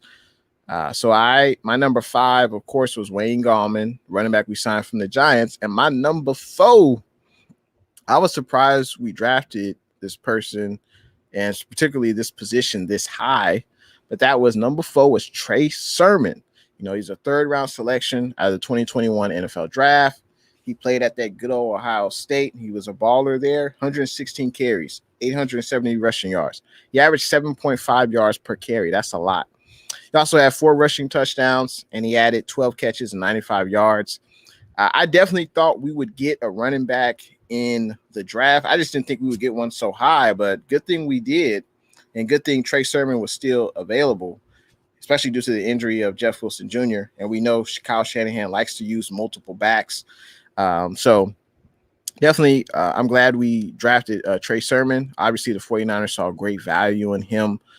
He lasted until the 3rd round, and he's definitely he definitely increased the talent in the running back room. And I expect to see him up on game day. And, Mostert, Gallman, and Sermon. I think that's a pretty good 3 running back tandem. So that's my number 4, the top 5 49er roster edition. Let's continue on with these comments. Let's see. Jay says in response to Corey, he says, don't listen to the haters. The haters are dumb. Let's see. Niner Sickness says Eric Armstead was double teamed last season. Now that he'll be able to just go after the quarterback because of Bosa and Sosa, I expect big production from him. That's what I hope. That's what I hope. Nick Niner Sickness. Armstead broke out in 2019, when D Ford, Buckner, and Bosa were all playing lights out, and Armstead shined as well. And last year it seemed like he had a disappointing season. So yeah, I'm hoping he rebounds and has a similar, like he has a 2019 season. That's what I'm hoping for. So Matt Navarro, what's good? Thanks for tuning in to the stream, man. How you doing? How you doing on this Saturday? Let's see. CJ Ruthless says Niner Sickness sells better jersey than that Cowboys fan. J.A. Aguayo says, do you expect Javon Kinlaw to start over DJ Jones? Go DJ. That's my DJ. Go DJ. Yes. Yeah, I expect Javon Kinlaw to start over DJ Jones. Kinlaw, 1st round pick. He's going to get every opportunity to eat against opposing offenses and be disruptive. So, yeah, Kinlaw will definitely start over DJ Jones. It's like Niner Sickness says, who cares what other fan bases say about our team, brothers? You know better. We know better. Niners for life, baby. Very true. Let's see. PG Ruthless says, let them sleep on us. Exactly. Niner Sickness says, if you enjoyed watching Frank Gore run, you would enjoy watching Trey Sermon. All right. Yeah, because Frank Gore, definitely one of the best 49er running backs easily of the last 2 decades. Frank Gore, future Hall of Famer, definitely is going to go into that 49ers Ring of Honor and also go into Canton, Ohio. So, yeah, Trey Sermon, man. Trey Sermon, I'm definitely excited to see what he could do in the red and gold, because I definitely did not anticipate we would draft a running back that high. So looks like CG Ruthless showing love to Niners Sickness, saying, Sickness, you are the best in the business. Let's see. Monica, what's good? Thanks for tuning in to the stream, Monica. Hope you're having a good day. She says, what's good, Jay? I just got home, but want to show support to my guy. I appreciate you. And yes, Monica, we are here on a Saturday. Exactly. Go, DJ. That's my DJ. Oh, man. Bryce says, guess what, Jay? Let me know in the comment section. Let's see. Niner Sickness says, remember, I'm not a big fan of sacks. I'd rather have these guys put pressure on the quarterback. In my opinion, if they get sacks, it's a bonus. Now, that's a very good point. And I would say I've kind of adjusted my stance on sacks. But I think with Armstead, he got paid the big bucks. Niner Sickness, Eric Armstead got paid the big bucks. He's not on a rookie contract anymore. He got paid, substantial amount of money.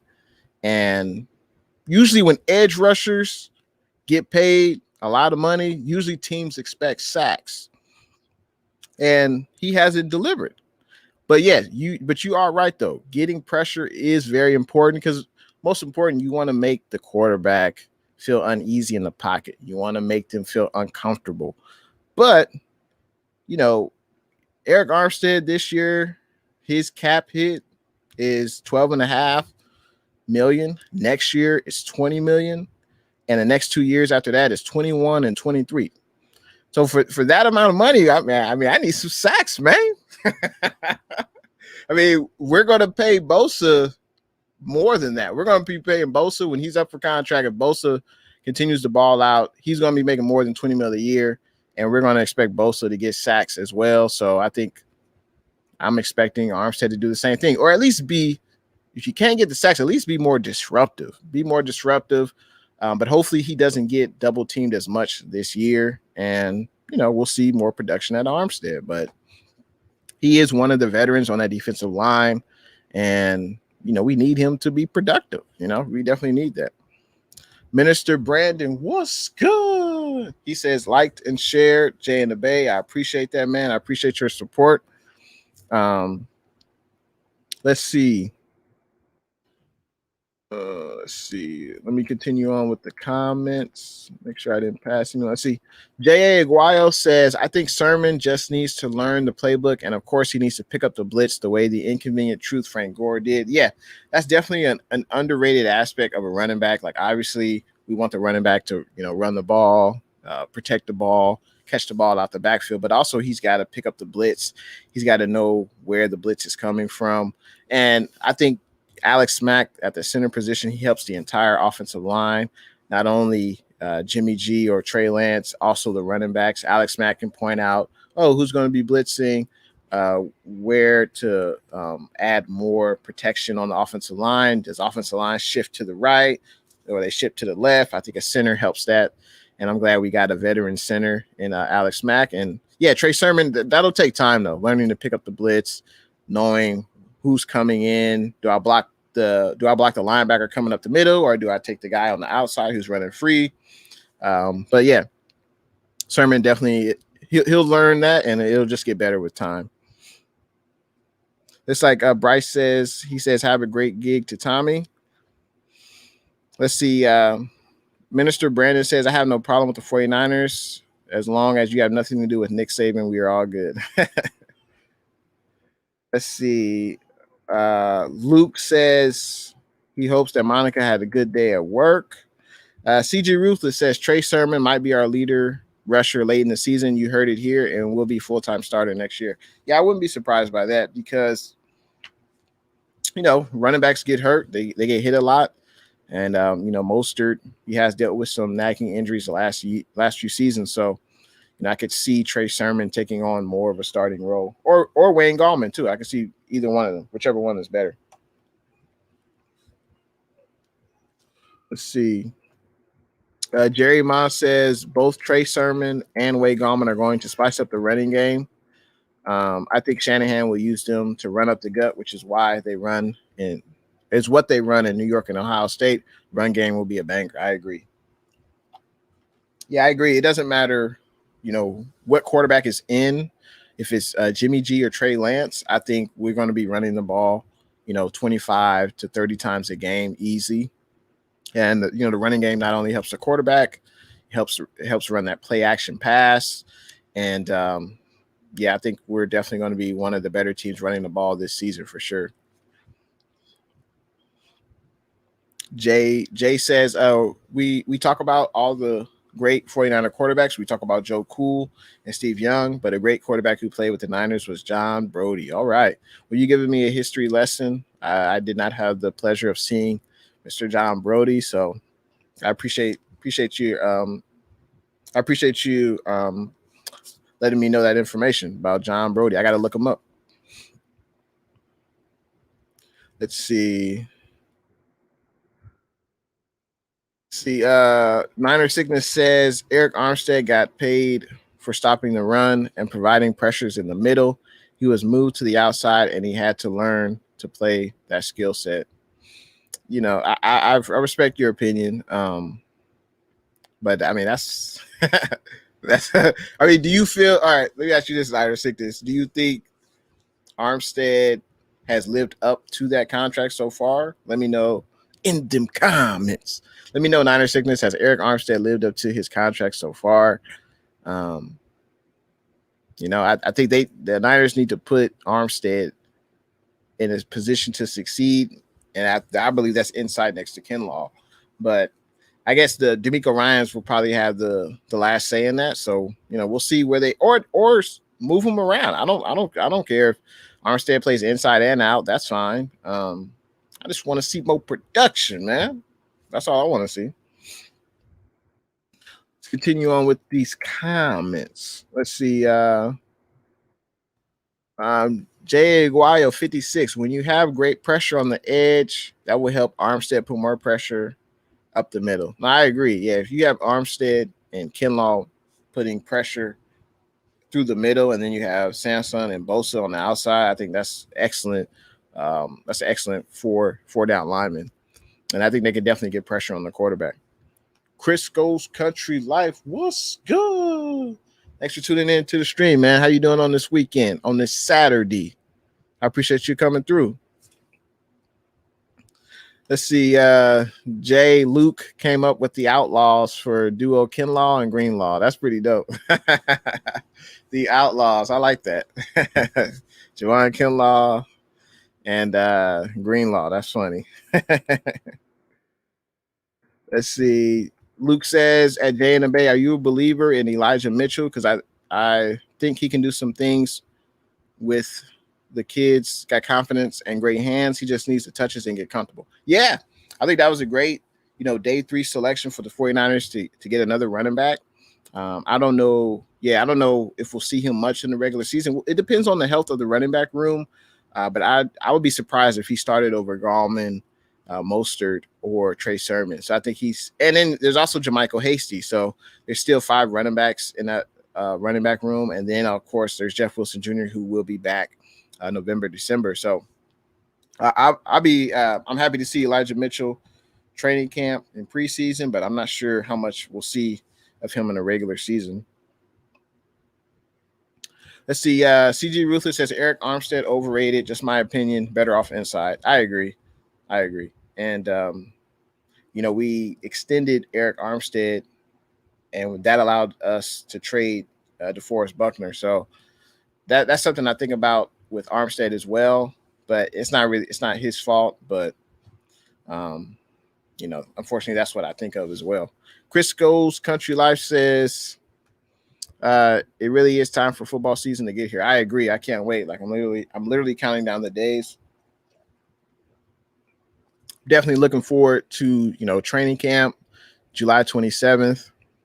And I'm very excited. Let's see. Niner Sickness. He says, hell no, LOL or Eric Armstead. Yeah, I mean, that's what I'm saying. Like, he hasn't lived up to the contract. That's what, unfortunately, like that. And that's what I'm basing it off of. He is basically the highest paid.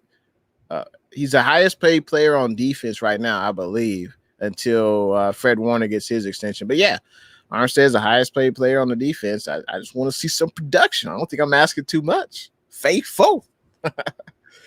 Let's see. Jay says John Brody was born in SF. Oh, okay. So he's local Bay Area kid. He played at Stanford, and then he was selected with the third pick in the 1957 draft in the first round by the Niners. That is an amazing story. Born in SF, went to Stanford, and then drafted by the Niners. That is amazing. I appreciate the history lesson, man. That is pretty cool. That's very rare. Monica says hashtag outlaws. I like that. CJ Ruthless says Elijah Mitchell is our Raheem Mostert 2.0. All right. That would be nice. Yeah, because Elijah Mitchell can flash. Okay? He can fly. He's very fleet of foot. So definitely excited to see what Elijah Mitchell can do, in this offense. Let's see. The Outlaws stealing on foods. Thanks at Monica for putting it out there. That's like CG Ruthless says Grant Cohen is high on Jermichael Hasty. Well, we have a plethora of backs who will definitely contribute. And I'm very excited to see them in training camp and in preseason. Looks like Monica agrees with the Outlaws. Looks like Jay says that John Brody won Comeback Player of the Year in 1965, and he won MVP in 1970. All right. That's pretty cool. Yeah, because I don't really hear about John Brady. You only hear about, Montana, Young. Of course, those were the great ones. But yeah, it's good to hear about John Brody. Now, going back to my top 5 49er roster additions. Started off the list with Wayne Gallman, running back from the Giants. Number 4 was Trey Sermon. And number 3, Samson E. Buka. He definitely is. He could be the best signing in the offseason on the defensive side of the ball. He could have the most impact. He came over from LA Rams, a rival. He's going to play the edge rushing position. He was used basically as a spot starter in a majority of his career. Last season, he played in all 16 games. He had 4.5 sacks, 31 total tackles, 3 tackles for loss, and 7 QB hits. But he wasn't playing edge rusher 100% of the time. He was playing outside linebacker. He would go into coverage. But with the Niners, he's going to be used as an edge rusher. So hopefully he'll at least double his sack total this year. I think that would be a successful season. And if he got into double figures, that would be even great. So Samson, definitely think he's a key free agent signing. Let's see. CG says Armstead needs better talent around him to succeed. Well, I think that's a great argument because the first 4 years of his career, he didn't really live up to that first round billing. And then in 2019, he had his best season in the red and gold, and it was also a contract year for him. But also he was surrounded with D Ford, Bosa, and Buckner. So, hopefully this season with Samson, Arden Key, D Ford, Bosa, Kinlaw, DJ Jones, hopefully Armstead will have a bounce back year. I'm rooting for him. Looks like Luke says he thinks Mitchell beats out Hasty. We'll see. Mitchell definitely has speed on his side. Looks like Jay says Armstead should kick it inside. I agree, but it's not his decision. It's wherever the defensive coordinator feels he'll be most disruptive at. And Armstead he's played inside, he's played outside. I think, like you, he's more effective inside. Looks like CG, bringing the history, says the first 49ers quarterback is Frankie Albert and was our head coach. Okay. I appreciate that info. Looks like Monica says, just wants to let everyone know the last 2 times we played Detroit week 1, we won the Super Bowl. Coincidence? Yeah, it's probably a coincidence. But I heard about that as well.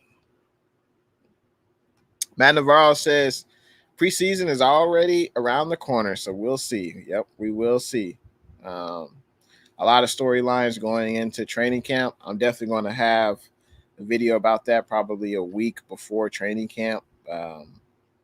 Obviously there are a lot of position battles and things like that, but we'll definitely talk about that. Matt Navarro says, hopefully this could be the year. Minor Sickness says, Grant Cohen is just high. LOL. Looks like Monica says she feels good about it, Matthew. And CG says sickness, LOL. Yeah, Jay. Yeah, I think we'll beat Jared Goofy. I think so too. And so my number 2 of the top 5 free agent acquisitions, my number 2 will be Alex Mack, the Mack Man. He previously played with Kyle Shanahan with them good old ATL Falcons. Alex Smith knows the system. He's, I believe, in the last decade, he's only missed 2 games. Alex Mack has. So he's a durable player.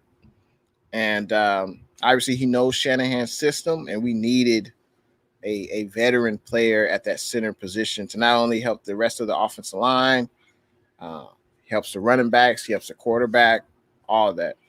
And obviously, Alex Mack was signed over from the Atlanta Falcons, and he played 179 career games. And as I mentioned before, he's only missed about 2 games in the last 6 years. Alex Mack, 6-time Pro Bowler. He's on the Hall of Fame All 2010s team. So we're definitely getting a very good player at that center position. I think he'll pay dividends for us this offseason, or excuse me, this regular season. Let's continue on with these comments. Let's see. Luke says, and Monica, we're about to win another one and continue the trend in history. Let's stomp the Lions. I can dig it. Let's see. Monica says, LOL, I want to beat Detroit even more just because of troll Don Burr. LOL, if you know, you know. Yeah, I've been hearing about this Don Burr guy. But he's confident in his team, so, I can't be mad at that. Let's see. Jay says that Don Burr is a sad Lions fan. What a troll. Niner Faithful says we should play Rosen a lot to see if he trades full-time backup. Yeah, I mean, Rosen is still young. He won't garner a lot of money, in his next contract. And yeah, Josh Rosen could be a backup. I don't know. Is he better than Nate Sudfeld? I guess, time will tell. But yeah, next year, obviously Trey will be the starter, and then we'll have to have a backup for him. So yeah, that could be Rosen or it could be Sudfeld. So that's very, very important.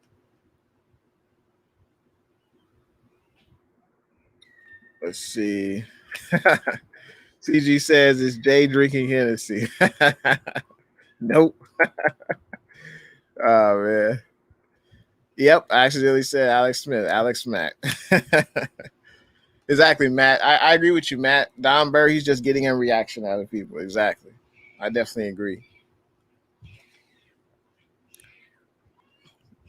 All right, so my number one acquisition this offseason for the red and gold, the Niner Empire. I mean, of course, it is Trey Lance. The Niners haven't drafted a quarterback, in the first round since Alex Smith in 2005. This was definitely a franchise-changing draft pick. When we were at 12, I'm sure everyone remembers, when we were at pick 12, everyone was saying, oh, we'll just probably get a cornerback or maybe a wide receiver. And I remember I was on my way to work, and then I heard on the radio that we traded up to number 3. And of course, when you trade up to the top 3 of the draft, you're obviously selecting a quarterback. So, then it was, well, who is Shanahan's guy? Who was Shanahan's guy? Everyone was saying, oh, it's either Mac Jones, Justin Fields, or Trey Lance. And I'm definitely glad that Shanahan chose Trey Lance over Mac Jones. And it's no slouch. It's no disrespect to Mac Jones. I just feel like Trey Lance brings more to the table. And I feel like he'll be more dynamic at the quarterback position. And Trey Lance is definitely the number one acquisition this offseason.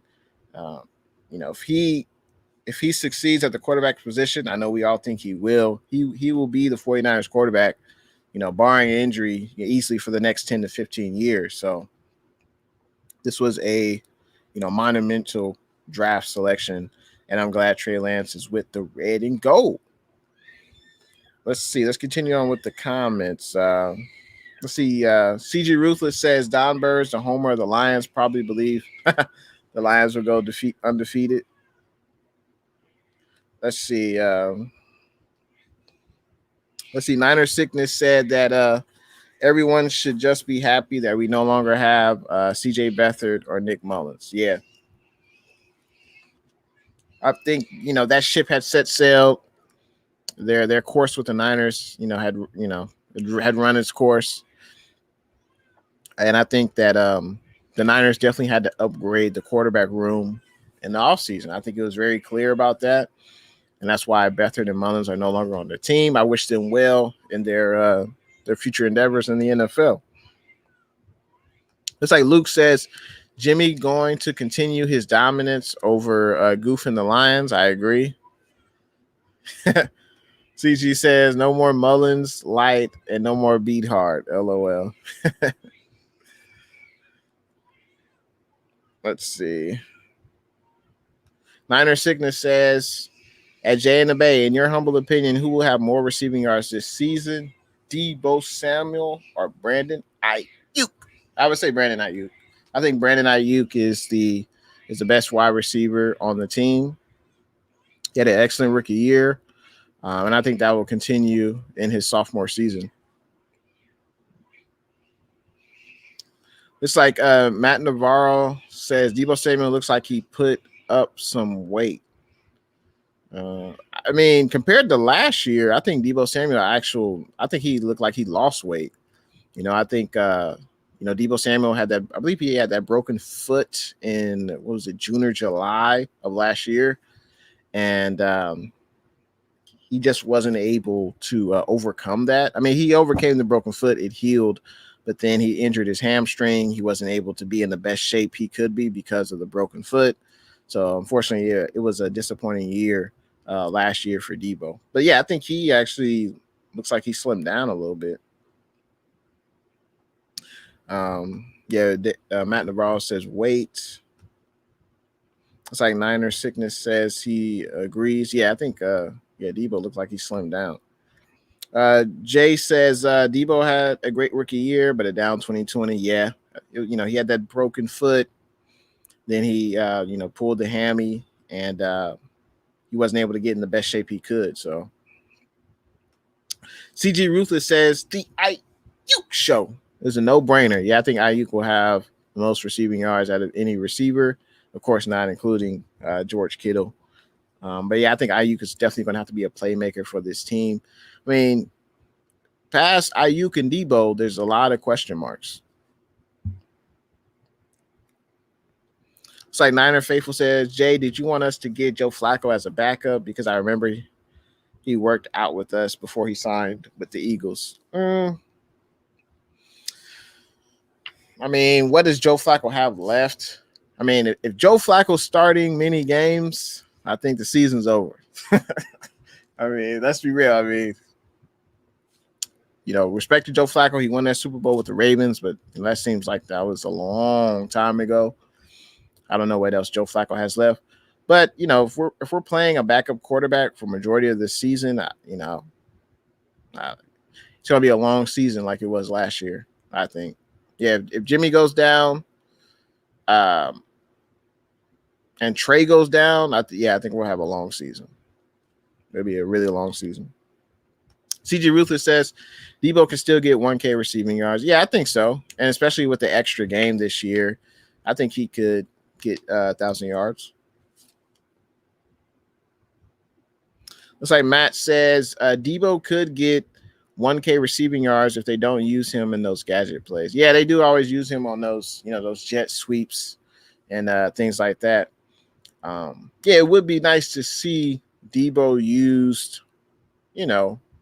I like that they use the jet sweeps with Debo, but yeah, let's use him in traditional wide receiver sets and traditional wide receiver routes, which I know Debo can do. He's done it, but yeah, Debo's kind of known for those jet sweeps. It's like CG says those jet sweeps were Debo's strength. Yeah, I agree. Niner Sickness says, question, who will have more rushing yards, Trey Sermon or Raheem Mostert? Man, that's a good question. Oh, man. The only reason, honestly, I would say Trey Sermon is because Raheem Mostert could get hurt, Unfortunately, Raheem Mostert has been nicked up last 2 seasons. And, I wouldn't be surprised, unfortunately, if Mostert got hurt again and Trey Sermon gets the bulk of the carries. But, yeah, I think it'll probably be Trey Sermon. And also with Mostert, he's not a bell cow running back. We know that. Raheem Mostert, he's not a bell cow running back. He might get 10 to 12 carries a game, and then the other carries will be divided up between Gallman and Sermon. So looks like CG says at Niner Sickness, I'll say Trey Sermon. Yeah. That's a great point, Matt. And he's referring to Debo Samuel, and he says those plays always get him injured. I mean, I don't know if it's those specific plays, but Debo and Kittle are kind of similar. They play 100%. And what I mean by that, I mean, every player for the most part plays 100%, but they don't like to go down. Usually the first defender does not tackle Debo or Kittle. Usually they're running people over, breaking tackles. And it's cool to see, and you love it as a fan, but it does make you more susceptible to, getting injuries or getting hurt. And since John Lynch knows that, especially about Kittle, we should be going after another tight end to back up Kittle where there won't be a significant drop-off, I think we should definitely be going after Zach Ertz. Because Kittle, he's going to play like that. And I respect it. I love to watch it. You just don't want to see him get hurt, But last year, Kittle got hurt because of an errant throw by Jimmy G. That's kind of what messed up Kittle's season last year. But obviously, when the player's more physical, he leaves himself open to get hit more, at least more contact. Looks like CG says because Mostert played injured. Let's see. Jerry Ma says Trey Lance is capable of passing traditional routes to Debo and Ayuk. Jimmy G can't do it, man. I mean, I disagree. I think Jimmy G can throw the route tree. I think he can do it. Does Shanahan believe he can do it? That's a question. Does Jimmy G trust his offensive line? That's another question. But I think Jimmy G, he can throw the route tree. I think he's shown he can do that. Now, is the offense more dynamic with Trey? Yeah. Trey would be more dynamic. Maybe they could run the read option. Obviously, Trey Lance would be more of a threat with his legs than Jimmy G. But, yeah, I appreciate your comment, though. Let's see. Luke says, Jay, I agree. I was high on Ayuk and been saying he's our wide receiver 1 during last season.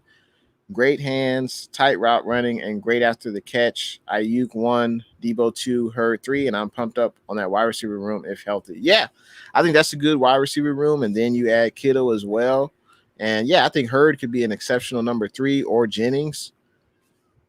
I just hope that we can get 3 wide receivers who can be healthy, be productive, and basically replicate Kendrick Bourne's season. I believe Kendrick Bourne had I think he had like 49 catches last year. So we need someone to replace Kendrick Bourne's production.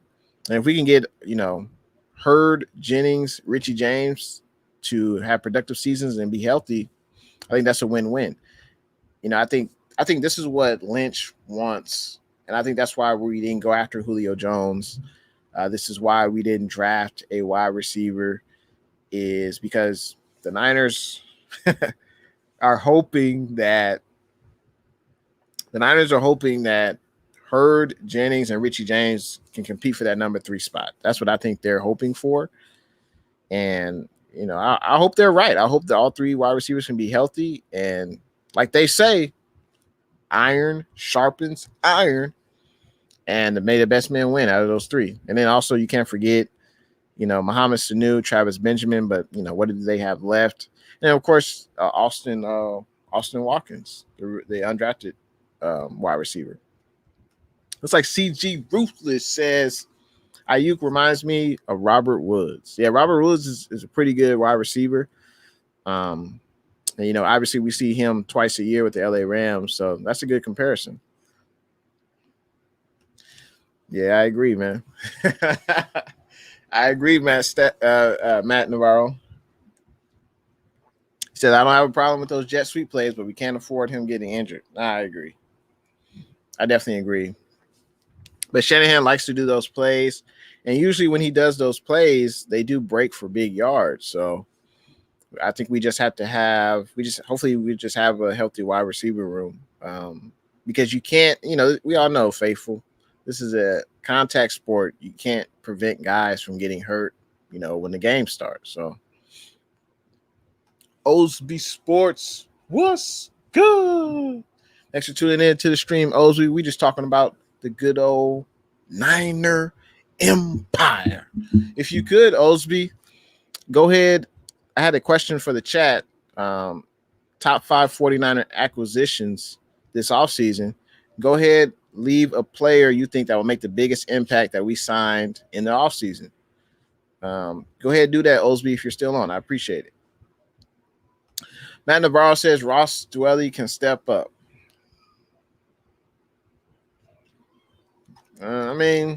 Now if we had Jordan Reed, I wish he would have came back. He definitely showed that he can still play last year, but of course, injuries. But yeah, Ross Dwelly, he's a solid tight end, but I don't think he's special. I don't think he scares defenses. Luke says Hurd can't continue his play like Debo and Kittle. He's not a running back anymore, and he's going to have to reinvent himself if he wants to have a career in play. I agree. He's going to have to change up his style, learn to live another down. But his injuries, they came, basically during non-game action, basically during practice, the back injury and the torn ACL. So he just hasn't been able to get on the field. See, Niner Sickness says Debo and Kittle both are ruthless, trying to run through defenders, don't care about their bodies at the particular moment. They're just trying to get an extra yard, and therefore they are susceptible for injury. Yeah, you love seeing it as a fan. Like, I love seeing Kittle, like, especially in that New Orleans Saint game where he's, carrying defenders. Like, you love to see that. But that does leave you more susceptible to injuries. And I don't mind if they play like that, but you got to have players behind them who can step in and make plays, since they play like that, So that's up to, obviously, John Lynch. Luke says Jimmy is going to handle that route tree. Mark these words, his best year if healthy. I agree. Jimmy's playing for his career. I think Jimmy's going to have his best season. We just got to hope that, health is on our side.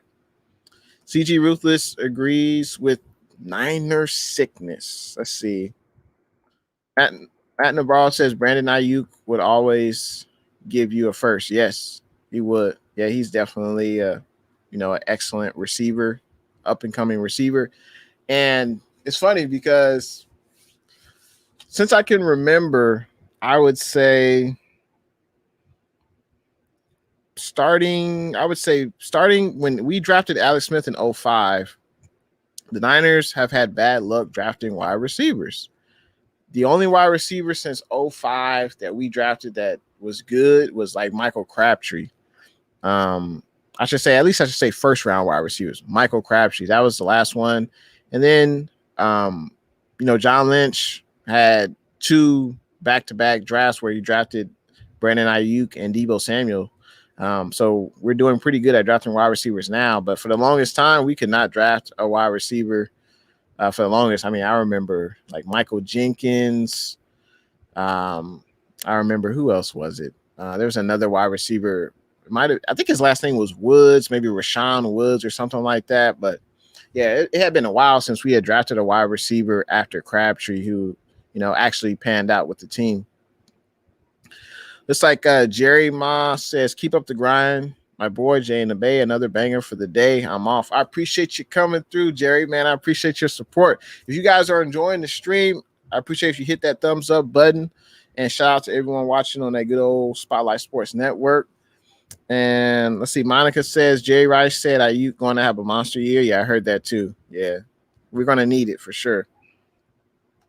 J.A. Aguayo says, I just saw the NFL Network replay of 49ers versus Seahawks when Dre Greenlaw made that unbelievable stop and Jimmy played a great game. Great list, Jay in the Bay. Yeah, Jimmy makes plays. Like, I know, I don't think anyone will argue that Jimmy G is like a top 10 quarterback. I haven't heard anyone say that. But Jimmy G can make plays within the offense. If he could have a similar season to 2019, I think we'll definitely be in good hands. And I just want him to limit the turnovers. He had 13 interceptions. If we could get that down to, under double figures, I think that'd be a pretty good season for Jimmy. It's like CG says, Trey Lance skill set are similar to Josh Allen. There's no doubt Josh Allen is balling out. He had an excellent season last year. Yeah, Trey Lance could, be like Josh Allen. I think that would be a success story for sure. Monica says, I don't want Kittle to ever change. I respect that. Yeah, I don't want him to change. It's just that because I love I love how he plays the game with, reckless abandonment. He always seems like he has joy when he plays the game. I love the way he blocks. But you just want him to stay on the field. And obviously playing a physical sport, you can't really it's hard to limit injuries. It's a physical sport. It's a contact sport. I just love to see Kittle on the field so much that I don't want to see when he's not on the field, so, but hopefully health is on our side. CG Ruthless says, Solomon Thomas. Okay. Yeah, he was definitely a draft pick that didn't pan out.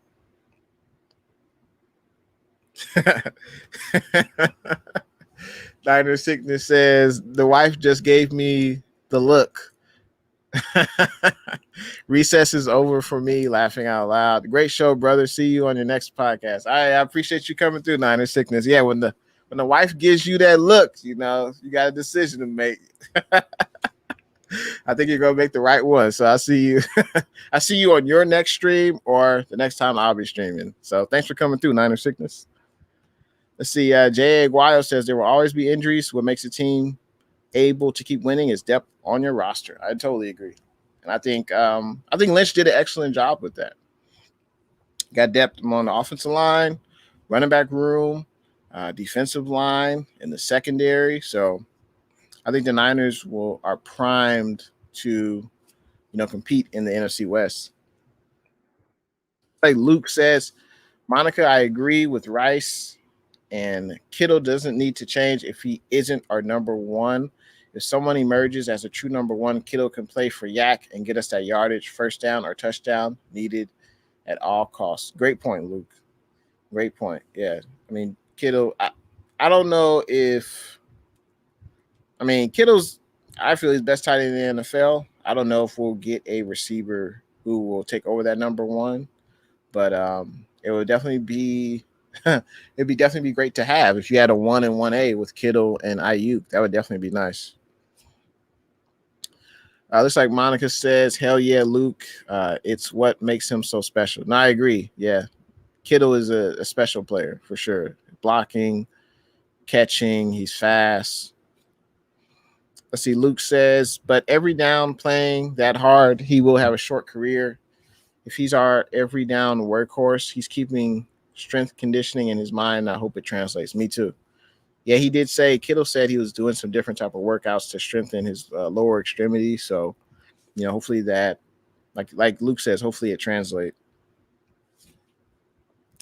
Monica says, yeah, his sister teaches yoga. I hope he does that and whatever else can preserve his body. And last year was kind of a fluke for Kittle because, Jimmy threw an errant pass and Kittle went to reach for it and it kind of opened up Kittle, and Buda Baker took out Kittle's knee. So, the pass would have been on target. Kittle would not have had to extend himself to leave himself open to get hit. But so last year was kind of a fluke. And then Kittle, he deals with nagging injuries, but he usually stays in the game. He usually plays through it when he can. But yeah, last year he couldn't play through that, but he had the knee injury. So, but I appreciate all the comments today. I appreciate it. Appreciate everyone coming through to the stream. Appreciate everyone liking the stream, subscribing to Jay in the Bay. If anyone had any questions or comments, I will still be reading through the chat. We are coming up on 2 hours. I just wanted to hop on, talk about the 49ers' latest news. We cut Nathan Gary, the linebacker. Rest in peace to Greg Clark, former 49er. Kyle Shanahan was interested in Matt Stafford. Not surprising. We should always be interested in upgrading, talent, no doubt. Also, top 5 49er acquisitions. Let's see if I can remember. Obviously, number 1 was Trey, 2 Alex Mack, 3 Samson, 4 Trey Sermon, and 5 Wayne Gallman. So I think those were the 5 best acquisitions. Let's see. We got a few more comments. Let's see. JA says, what hurt us in the Super Bowl was our injuries on our defensive line. We couldn't keep up the pressure on Mahomes. Jimmy got us to lead. Unfortunately, you win as a team, you lose as a team. Yep. The defense let up some plays. I think the defensive line got tired. Didn't have that same level of energy as they did in the first half. And Jimmy did not play his best fourth quarter. There's no doubt about that. Defense didn't play his best, and Jimmy didn't play his best, fourth quarter.